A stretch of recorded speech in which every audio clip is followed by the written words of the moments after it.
On est parti un bon mardi matin du mois de février pour Souris, qu'on a bloqué dans l'après-midi. On a été 3 jours dans les glaces.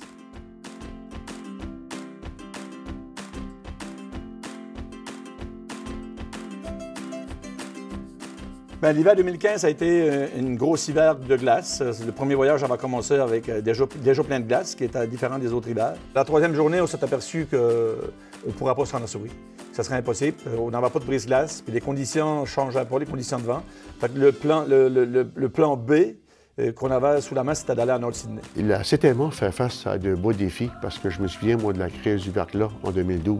L'Hydro-Québec avait juste un appel à faire, à appeler le patron pour déclencher justement les mesures d'urgence, qu'on avait besoin de bateaux pour aller chercher le matériel. Puis arrivé au bateau, bien, le bateau est-tu prêt? Le bateau n'est pas prêt. Les fenêtres de la timonerie, on ne voyait rien au travers. C'était plein de verglas.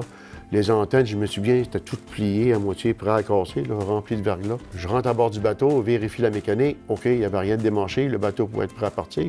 Mais là, il fallait tout que je cale mon équipage. Pendant 2 jours et demi, on s'en va pour Souris.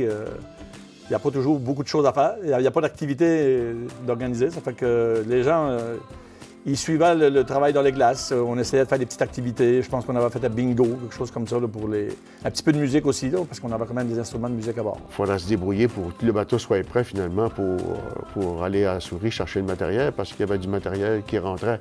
C'était des camions d'Hydro-Québec, c'était des vannes de poteaux, parce que je pense que sur les îles, il y avait au-dessus de 42 poteaux de cassés. Ça prenait des excavatrices pour pouvoir aller dans les milieux humides qu'on a, les dunes, pour pouvoir replanter des poteaux, ainsi de suite. Le jeudi, vers 5h30, on a senti le bateau bouger.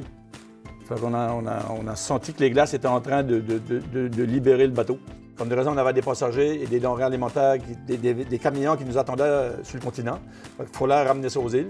Puis, il fallait ressortir les gens ou rentrer les gens aussi qui voulaient rentrer. Comme on peut voir, CTMA est toujours en mode solution. Ça fait qu'avec l'option de North-Sydney, ça faisait qu'on pouvait quand même continuer notre service. Finalement, la vision de CTMA, c'est le service à la clientèle, que ce soit en temps de crise ou en temps normal, il faut y aller.